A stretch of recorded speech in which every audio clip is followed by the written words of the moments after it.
Hi everyone, welcome. This is Stacy Miller. I'm the breastfeeding specialist for the Colorado Department of Public Health and Environment. And I want to thank everyone for being on the call today. I also want to introduce our two speakers today, and I want to thank them for being here today to present with us. Our first speaker is Linda Kopecki.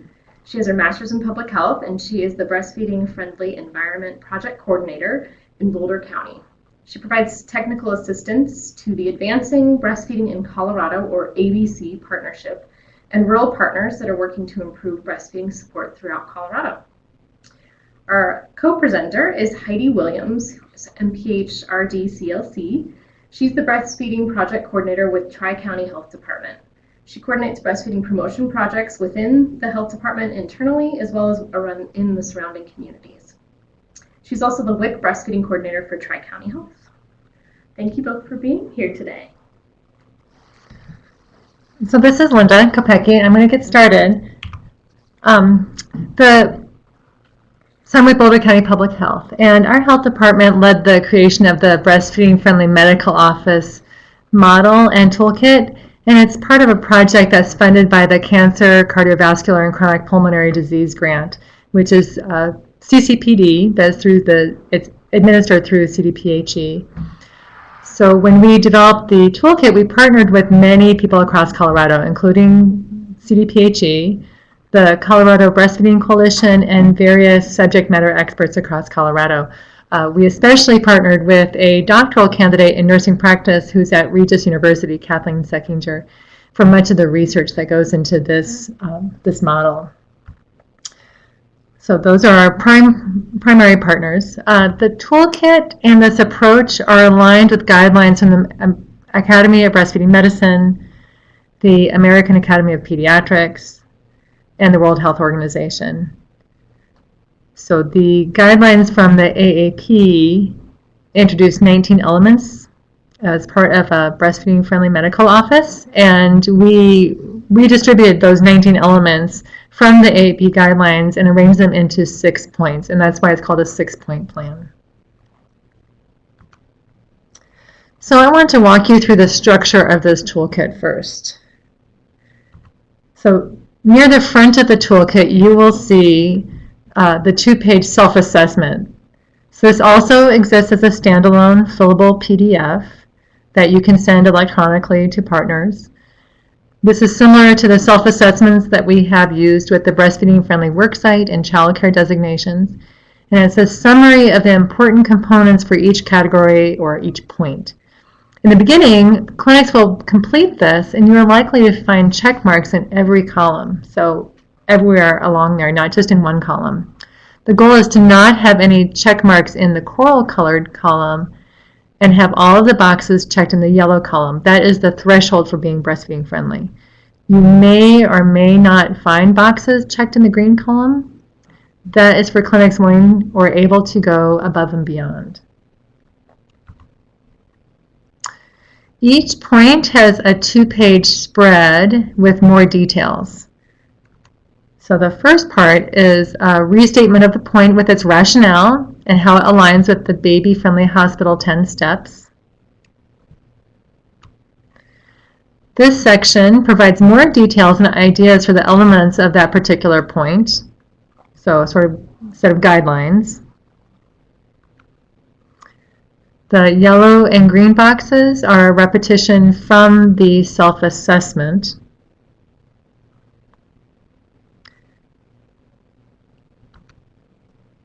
This next section are resources for making improvements on this point, and there are also resources in the appendices. And finally, at the bottom of the 2-page spread, you'll find the goals that the clinic may want to achieve. And finally, there are appendices at the end of the toolkit. And actually, it's more than the last half of the toolkit. It's about 60% of the toolkit that are the appendices. These are resources for each point, and they're referred to in the guidelines section. So you'll have information in the guidelines, and it says refer to Appendix H, or refer to Appendix L. These appendices in the resource list are not exhaustive of the resources available to medical offices. You will find many more resources that they can tap into. The largest section in the appendices covers reimbursement. So we know that being able to pay for lactation services will most likely dictate the clinic's ability to offer any sort of lactation services.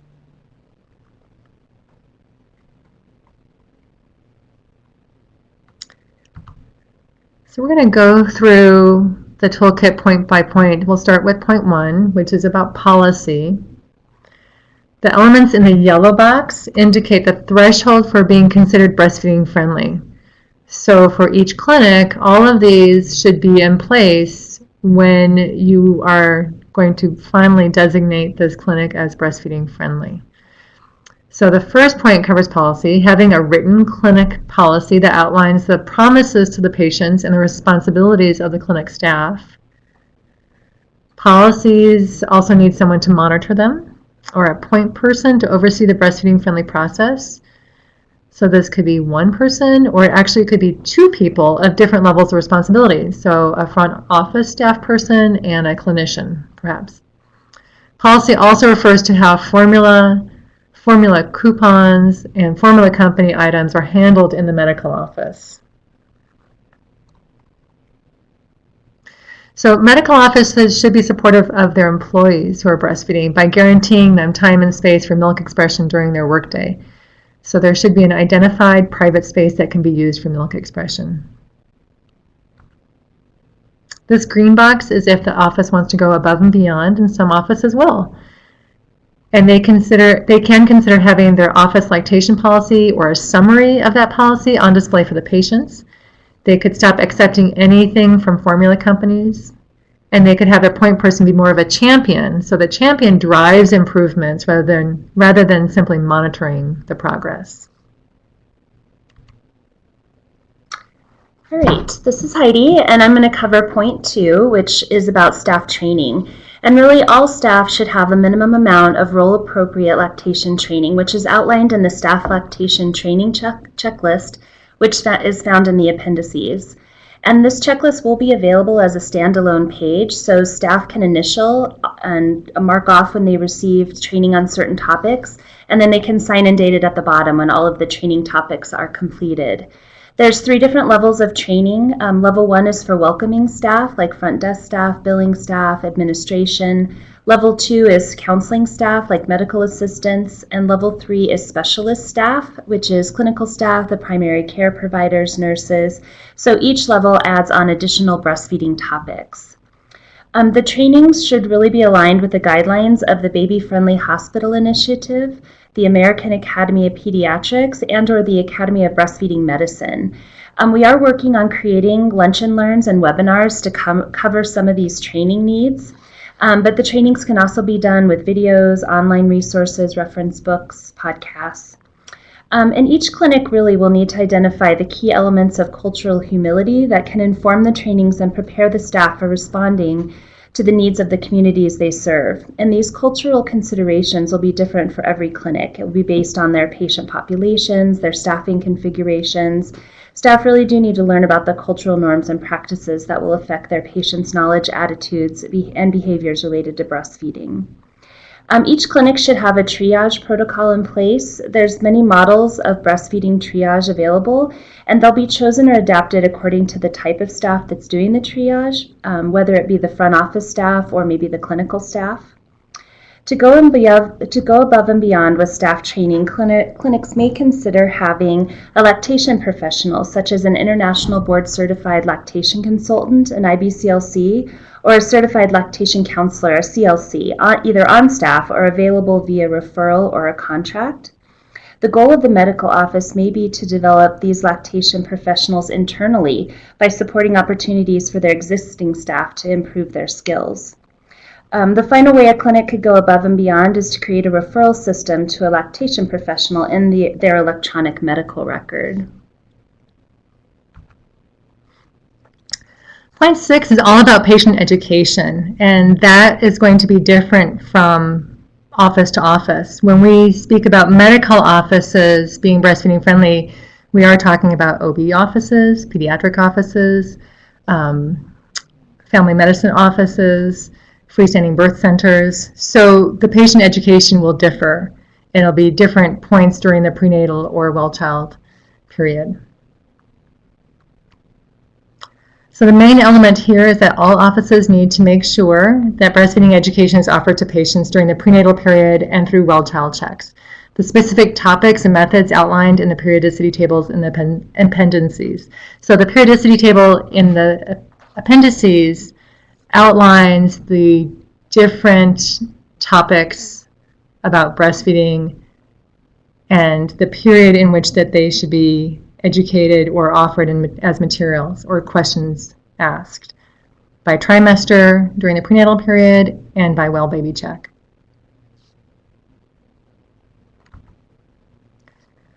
For clinics that want to go above and beyond, they can encourage patients to take breastfeeding classes during the prenatal period, either on-site at that clinic or by referral out in the community. They could also include partners and families in that breastfeeding education, either by including the partners in the breastfeeding education itself or by referring to the role of the partners or the support people. Point 4 covers the environment of the medical office, and this is not limited to just the waiting room only. And the environment is a great place for medical offices to start on their road to being breastfeeding friendly. Staff can do an environmental scan by walking through their office and identifying places that they need to make improvements. The specific components that cover the threshold for being designated as a breastfeeding friendly medical office are having support for having supportive breastfeeding related materials, signage, artwork, or informational posters around the office to help normalize breastfeeding. And this means, as Linda mentioned before, not having formula or formula coupons in view or formula company messaging really on anything. So not accepting educational materials or any of the free gifts for patients, which unfortunately formula companies provide easy access to. Breast milk substitutes can be available and on hand, but not in view. Clinics should have welcoming signage that families may breastfeed as they need or want to, and have information about locations that may be quieter. The needs of breastfeeding families vary. Some may request a more private place, while others feel comfortable breastfeeding anywhere. Waiting rooms can be configured to offer areas of privacy, and information can also be posted about staying to breastfeed in exam rooms or maybe a different place in the clinic after the appointment is over. Some of the ways for offices to go above and beyond would be to become designated as a breastfeeding-friendly workplace, which means providing support to their own employees, so having an employee-focused lactation policy, as well as time and space guarantees for milk expression. Clinics could also offer breastfeeding supplies, such as nursing pads or lanolin, or include partners and family members in the artwork, messages, or signage. Clinics could also have a special private place for nursing available for their patients. So the essence of point 5 is to create a sustainable lactation program in the clinic, and 2 elements are essential for being considered breastfeeding friendly. The first one is creating a method for documenting breastfeeding rates and finding a way to incorporate those data into the electronic medical records. And the second is to establish a routine of billing insurance for lactation support services. And as I mentioned in the appendices, the largest section in the appendices covers reimbursement. We know this is a critical component for many clinics to even be able to offer lactation services. For clinics who want to go above and beyond, they can use these breastfeeding rates to inform the clinic's quality improvement. And they can evaluate the policies annually to make sure that they continue to meet the needs of the patients and that they're reflecting the values of the clinic, and to inform quality improvement. And billing insurance with regularity and such acuity that the clinic achieves some financial sustainability for lactation services would be optimal. And there are clinics that have done that. We are able to make contact with some of those clinics that have established those best practices, and there might be a way to create some sort of partnership or mentorship to help our clinics get to that point. So point 6 is the last point, and it is covers continuity of care for the breastfeeding family. And all families should receive timely postpartum follow-up for optimal breastfeeding support. To reach the threshold for the breastfeeding friendly status, the clinic needs to make sure that a first follow-up visit happens at 3 to 5 days after birth, and really an eyes-on or in-person is the best model. Clinics should have and use a referral list for lactation professionals and services in their area, from peer support up to very highly skilled lactation management. The clinic should also have and use evidence-based reference and resource materials to inform differential diagnoses, guidelines for breastfeeding management, and best practices in prescribing medications. The clinics need to have resources that can help healthcare providers to understand when a referral to an IBCLC or CLC is needed. If they want to go above and beyond, the recommendation for establishing continuity of care is to assure that an IBCLC is the one that checks on breastfeeding progress with the family at 3 to 5 days after birth. So you're probably thinking, how do I get started? And there are different ways that we can recruit medical offices. Most are going to be based on your relationships. You can recruit medical offices where you or people you know are patients. You can just go talk to your physicians or your nurse practitioners and see if that clinic or that medical office is interested. You can recruit medical offices based on relationships you may have through your breastfeeding coalition or your work. Maybe you have some participation from clinicians or medical assistants or nurses from medical offices, and they may be the first ones interested in your area in moving towards being breastfeeding friendly. Your colleagues may have relationships with medical offices. So I work in public health, and we have immunization programs, and our immunization programs have relationships with different types of medical offices. We have a teen pregnancy prevention program that definitely has relationships with medical offices. And you can also recruit medical offices that are connected to the same hospital or hospital system. That's one model we'll be using in Jefferson County. We'll be inviting all of the medical offices connected to one hospital to come to an initial lunch and learn, to learn about what it means to be a breastfeeding friendly medical office, and we'll try to motivate them to do so, and then we'll work with the ones that are interested. And finally, you may want to work with specific types of medical offices, like federally qualified health centers in your area, or your freestanding birth centers, or your pediatric offices. You may really want to focus in on one type. So when you are recruiting medical offices, best practices shows us that you'll present yourself and this model as a resource. So it's not guidelines that we're driving medical office towards, but you're really a resource to help those medical offices improve their ability to serve existing patients or recruit new patients. In my experience, medical offices want to. They want to know how to serve their breastfeeding families. And these are resources to help them get there. So this is just a suggestion of the order of activities. And you may not follow this order, but this is just how we've been doing it. So with the medical office, let's say you find a medical office through your breastfeeding coalition, and there's a medical assistant that keeps coming to your coalition meeting. So you're talking with them, and you start talking about what are the needs of that medical office, what are the visions, what do they want? And then the next step might be the self-assessment. Work with somebody in the medical office, and maybe be the MA, and maybe somebody else, to complete the self-assessment, and then review the self-assessment. You can do a site visit, and that can be with the MA, or it could be with a front office person or a clinician, and just tour the medical office. And that's a really good way to look at the environment, to see what their needs are, see what's going well. Many medical offices are really doing very, very well with supporting breastfeeding families already, so see what they're doing right now. Next, you might want to identify a point person. Is it the medical assistant? Is it somebody else? Is it a couple people who can direct this and drive this? And after all this, try to identify where the office wants to start, which point. Is it policy they want to develop?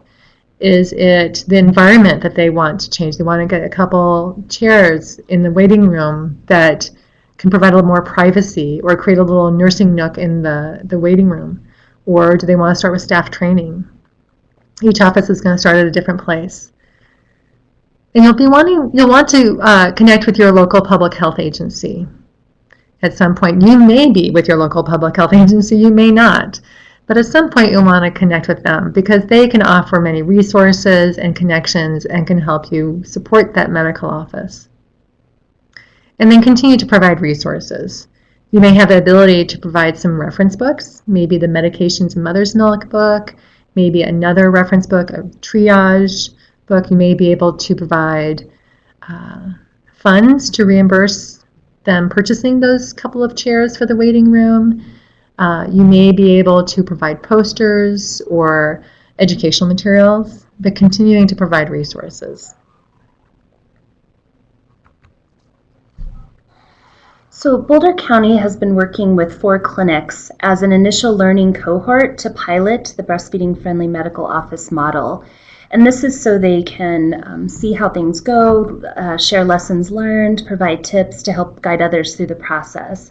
And this is the process that they followed with these 4 clinics. They initially had identified 5 different clinics with whom public health had good relationships already and asked them if they were interested in participating in the project. And they've endeavored to conduct initial site visits that included a tour of the clinic, seeing how things are now, having a discussion of the results of their self-assessment, and the beginning of identifying their starting point for improving their policies or practices. So figuring out, like Linda said, what it was they wanted to start with. They're holding monthly conversations with the clinic point people to discuss the particulars about each point. So each conversation is about an hour long, and the clinic staff choose the time and whether they want a conference in. That way they can see the screen and see the slides and the information, or they also have the option to call in for those conversations. They provided resources to the clinics, as Linda mentioned, reference materials such as textbooks like Medications and Mother's Milk, Breastfeeding for the Medical Profession, the Breastfeeding Telephone Triage, an advice book, posters that are depicting breastfeeding images and information, reimbursement for setting up lactation spaces, or other items that they might need. They have the 4 clinics complete a very brief pre- and post-survey after each of the monthly conversations. So there'll be 6 conversations in total, 1 for each point in the toolkit. And they do these pre- and post-surveys to determine the office's change in confidence and their knowledge about these different points in the toolkit.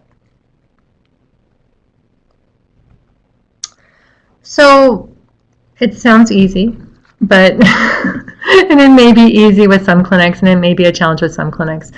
But I just want to go through a few challenges or opportunities, and I would prefer to consider them, that we have found with this initial learning cohort and in our conversation. So the first is always going to be about formula. How do you address formula? And how I'm going to present these next few slides is more a series of questions than answers, because these are going to be things you work out with those individual clinics.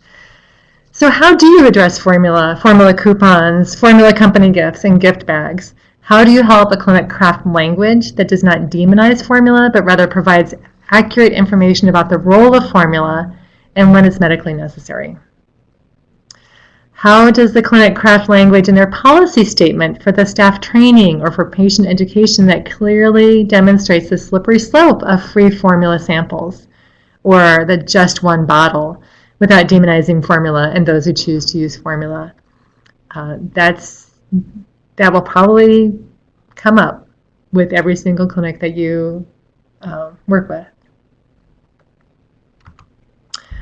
The second challenge is, clinics come in all shapes and sizes, in all sorts of configurations with different parent organizations. You may have a clinic that's very closely tied to a baby-friendly hospital. So they already have policies in place that are aligned with optimal practices. So they may have already addressed the formula issue. They may have already addressed the continuity of care piece, making referrals, or even having an IBCLC on staff, or making a referral to IBCLCs. You may be working with clinics that have parent organizations with very strict guidelines about what sort of education materials and artwork can be in the office. It can only be education materials that they have produced. Some clinics are loose federations of independent clinicians where policymaking can be very challenging because all of the 6 doctors that are part of that clinic have to agree to that policy, and they have to help write that policy. Whereas you may find some clinics where developing policy is very easy, and that's the easiest part of the process for them. Federally qualified health centers will come in all shapes, sizes, and level of financial security. So how do you work with a rural FQHC that has 1 medical assistant and 1 family nurse practitioner? That's pretty small. And then you may have other FQHCs that have dozens of staff members.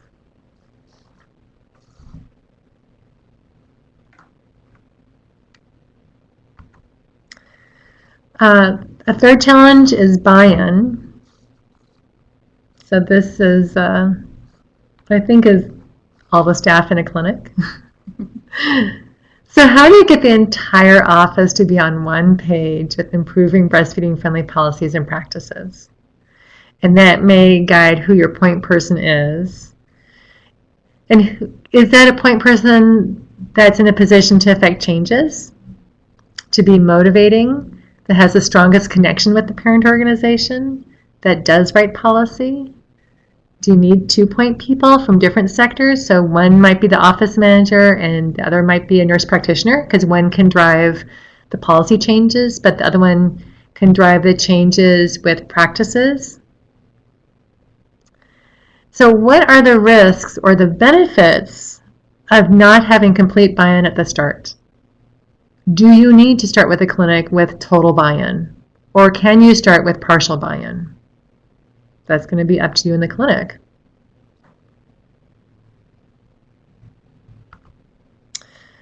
The final challenge is reimbursement for lactation services. So this is something that may be first and foremost on the minds of the clinic staff. And fortunately, there are many resources available. In the appendices, we have the American Academy of Pediatrics guidelines for getting paid. And addressing this concern first may be very helpful in opening the door to making changes in other areas. And I have found this with several clinics. They will start with, well, these are difficult to get reimbursed. We don't know how to do that. It's hard to offer lactation services. And when I say we can help, we have resources. We have staff, IBCLCs who've worked in clinics and have been very successful in getting reimbursed, and they can help you. Then they're ready to move on to the other points. So I think this is the time we'd like to open this up to questions.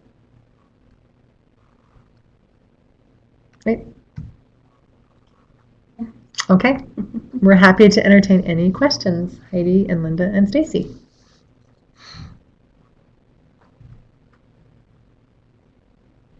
And when you type the questions in, we'll be able to read those questions and then we'll respond.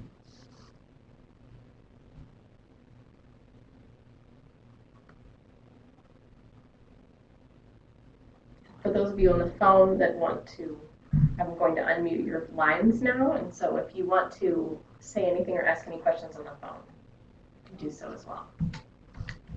Oh, yes, I've been unmuted. Will now rejoin the meeting.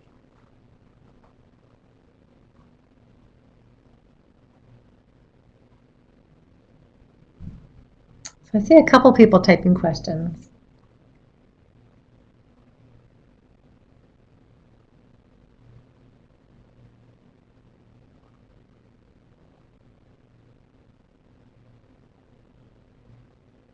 And I just wanted to mention something. In the learning cohort conversation, we did say we started with 5 clinics and we're at 4. One clinic did not have sufficient buy-in, and they chose to work on becoming breastfeeding friendly at a later date. They chose to have sufficient buy-in internally before they proceeded. That was their choice.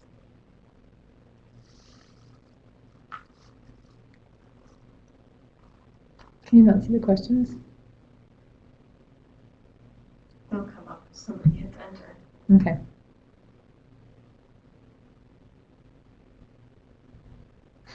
I think they're long questions. Right, Do you have anything else, Chad?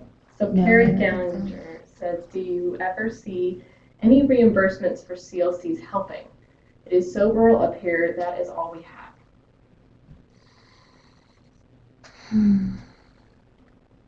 CLC versus IBCLC. Yeah. What's your experience, Heidi? Oh, I just saw the one IBCLC. Yeah. All the ones that I know that are reimbursed are usually IBCLCs. Right. Mm-hmm. Unless it's like a nurse practitioner who has a CLC, or somebody who is otherwise a clinician, so a physician or a nurse practitioner or a physician's assistant with a CLC, who has they themselves have gone through the CLC. But a standalone CLC, we haven't seen that. But doesn't mean we can't find resources for helping make that possible. It may be billing through the physician or through the nurse practitioner if it's the CLC doing the visit. And I believe that Medicaid does not define the person's credentials that provides the lactation support, but that's not to say that you wouldn't submit it to Medicaid and then Medicaid might question it. So who knows? But in their definition on the billing codes, does not say it has to be from an IPCLC for Medicaid. So there's another question. What were the key motivators for each of the designated clinics to become breastfeeding friendly medical offices? And so they're not there yet, but I think they had different motivations. So for one of them, which is a small family practice clinic connected to a hospital that's not baby friendly, they really wanted to bring in more patients. And they felt like having a specialty in lactation management for their family practice patients would help bring in more patients and make them a little different from the other clinics to kind of set them apart. We're working with a freestanding birth center, and that is part and parcel with their mission, providing excellent lactation care, and they're actually very close to being designated breastfeeding friendly. They have very few pieces to work on already. And for another, we're working with a federally qualified health center, and they see the need with their patients. They see that they have a lot of patients that are quitting breastfeeding early, or they're not even initiating breastfeeding, and it was their patients' needs that drove them to want to make these improvements. And some of the nurse practitioners have been trained as CLCs, and they are really interested in driving change throughout the whole system.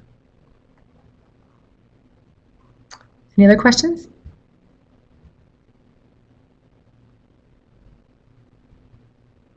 So the question is, if an office isn't able to meet one of the 6-point qualifications, for example, if they're unable at this time to bill for services, can they still be breastfeeding friendly designated if they meet the other points? Oh, okay. I would say that they would need to meet all 6 points. And so that brings up something that, and that's what we can define with our clinics.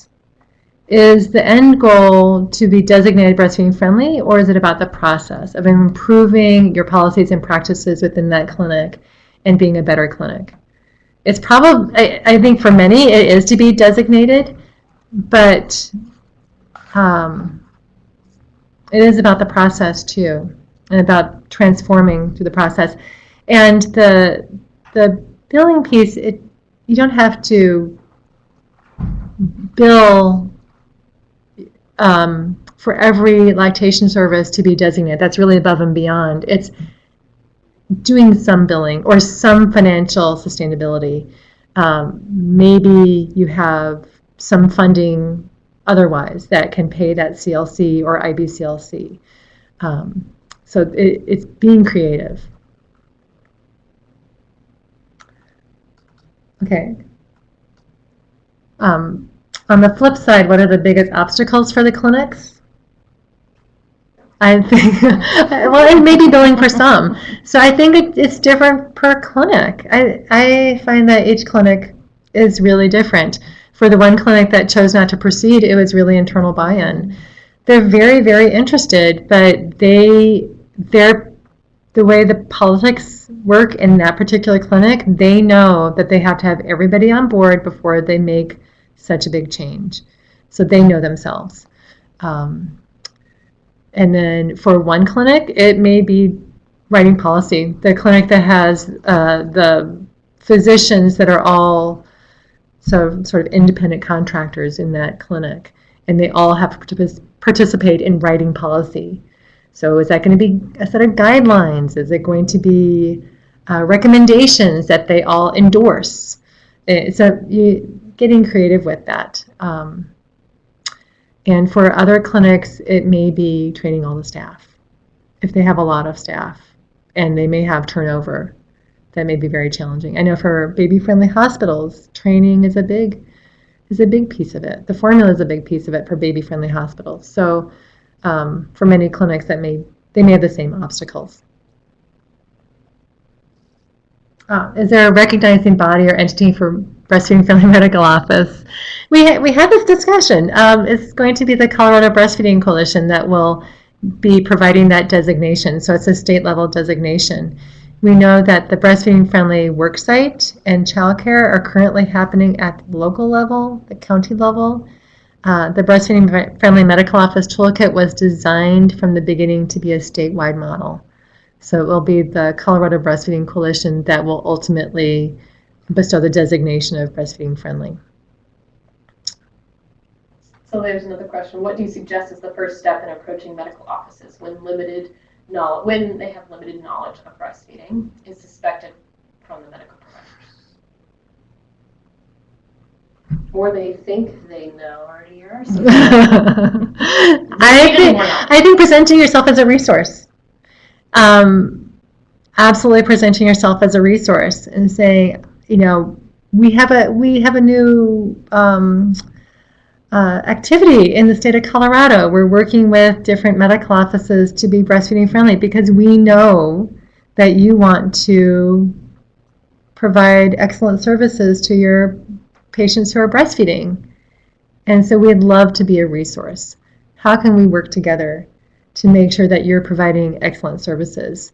So assuming that they have excellent intentions and that they want to be serving their patients well, they may not be serving them very well at all.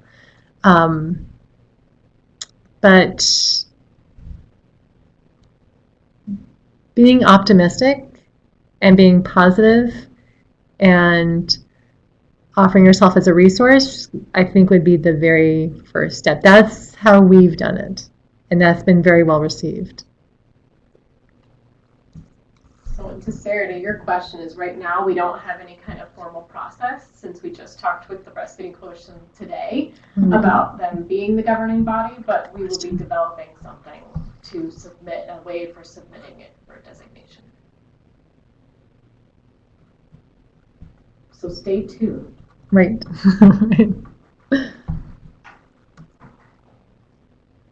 So what's been your most successful recruitment? Who should you reach out to when you're cold calling a clinic? I would start with the low-hanging fruit. What are those medical offices that are either your medical office, so you have a relationship, maybe your pediatrician's office, or your OB office, where you have that relationship and you can talk to them about this, and you might even be able to be frank about some concerns you might have or ways that they can improve. Be honest without being incurring some resistance. So where you have a relationship, or the medical offices that are already doing really well. So just tap into those, because those can be the model for other medical offices. They can develop a policy that can be a sample policy for other medical offices. You can maybe take photos of their waiting room that's really breastfeeding friendly and use that when you approach other offices. They may have really creative ways of storing the formula so that's not in view, but it's ready when they need to access it, that you can share with other medical offices. Those partners that can be models are really important. I think the person that you reach out to in the clinic is important too. Like when we worked on a different project, we were reaching out to the physicians, but we found that the physicians weren't necessarily the people that we wanted to talk to. As the office manager was who was making the decisions for the office, and like had the ability to make change within the office, even more than the physician. So, and it will differ for every office who that champion person is, but we started out with the physicians and ended up moving to the office managers as our contacts. Yes, and I know there's been a lot of work done in Colorado Springs area as well on this, and that was what they found was the most helpful, was to connect with those office managers. And then if they had an office manager who was very much opposed to it, it was hard. They could never get in to do lunch and learn or to do any kind of TA at all. And it was hard to even talk with the physicians. They just referred them to the office manager. Mm-hmm. So sometimes they're very much the gatekeeper. Right. Sometimes you wear them down, and eventually you're like, I'm going to provide you with free food and free this and that, and then they'll let you come in, and then you can win them over. So that lunch and learn model is a good one to tap into, because we know that our formula companies really use that lunch and learn to educate on breastfeeding. I'm using quotes. You can't see this, but I'm quoting, educating on breastfeeding. And why not tap into that model and provide lunch and learns with Lactation 101, a little bit of lactation training, or even an introduction to the model. And the whole thing about the office manager is that depends on the clinic. I have one clinic where it was one of the physicians that was the driver, and she brought in the office manager, and now I communicate with the office manager, but it was really that physician that was the gatekeeper and the one who's really passionate about this and had the vision. Yeah, and it's really not just a patient formula, but drug reps, same thing. Right. They come in all the time with free stuff and free lunches, and just tell them about a new drug that's out. Mm-hmm. So it's very much the same model. They're used to that kind of thing. And you wouldn't be violating any kind of ethical issue either by providing lunch. Mm-hmm. What other questions do you have? Anybody on the phone have questions?